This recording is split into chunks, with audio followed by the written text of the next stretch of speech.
they struck early, but then you're able to get into the rhythm and answer right away. How big was that? Especially the answer right away. How big was that? Yeah, I think that that's the response you want, right? You come out and you're playing, and credit to them. Good goal, good cross, good finish. Certainly woke our group up, and then I thought that we came to life and played pretty well for a while. I think if we had the 90 minutes over again, we'd like to probably improve the beginning. We'd like to improve the end, but I think that concentration at the end is what we need to improve on for sure. We can't be giving balls away in and around our penalty box, and had 3, 4, 5 balls and trying to dribble out of our box and give a corner kick, and that's how it ends. So for an older, more mature team, we need to be a little bit smarter than that, and just probably protect the lead a little bit better.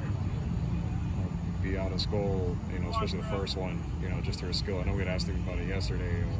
Just the skill that she brings.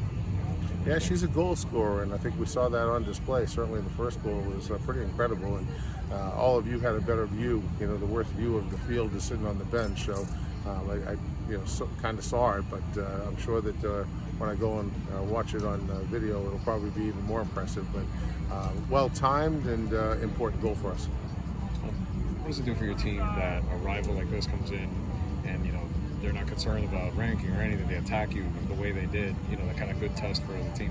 Yeah, it's great. I mean, as I've said all along, this Florida State rivalry is a fantastic rivalry. It's a healthy rivalry. They came in, they gave their best shot. We came in, we gave our best shot, and fortunately for us, we were able to win the game. But I look forward to continuing to compete against them, and it's a class program, and it's as I said, it's a really good game for us.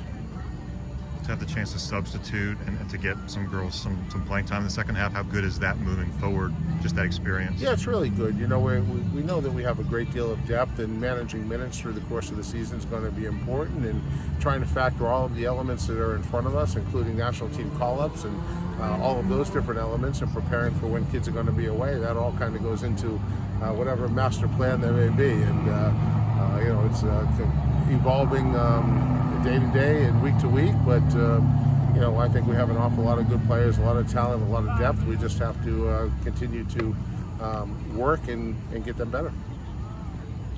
Coach, UF is playing very physically throughout the game, drawing a lot of fouls and 2 yellow cards.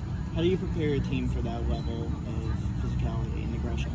I think that we're going to see a lot of that. I mean, we're a physical team as well, and that's women's soccer. At the end of the day, it's not the game where players aren't touched any longer and there's no going to ground and tackling. And certainly, I thought the referee did a fine job in kind of keeping good track of the game and making sure that everyone was playing in a reasonably fair manner. But I think that that's part of the game: playing hard, playing physical, and competing. And I didn't find anything dirty about what Florida did. I thought they were just competitors.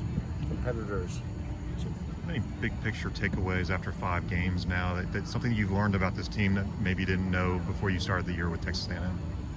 I think that probably we expected that we had a lot of quality and a lot of depth, but now we're really seeing it. We're seeing it regularly, and today we started with Clara sitting on the bench, and she comes into the game, and boom, she scores a big goal immediately upon entering the game. And we've seen Yuji do that before, we've seen Jenna do it before, and now with Jody Brown coming to life more and more, and Beata's quality, and then Leilani coming into the game. We've all seen over the last couple of years that you give her an opportunity in front of the goal, and she's going to bury it as well. So I think that probably the biggest takeaway for me, I knew we'd have good depth, but I think the depth is even better than I expected.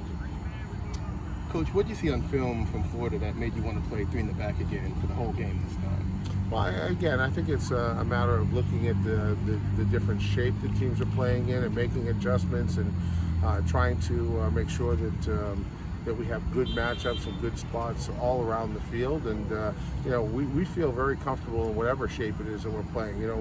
With a player like Gabby Carl, she's so versatile. She can play virtually any position on the field, and depending upon the preparation as we're looking at these teams, we're going to feel free to move her around. And honestly, in the second half, we discussed, okay, we want to play with 4 in the back in the second half, and we decided, no, let's give our kids more experience. And then, as you saw, we brought Heather Payne into the game, and she got about the last 30 minutes in that same spot that Gabby was playing. So again, we're looking at this long-term picture and trying to figure out, how is it that we want to play so that we're going to be the most prepared, most ready throughout all of the games, and then at the end of the season.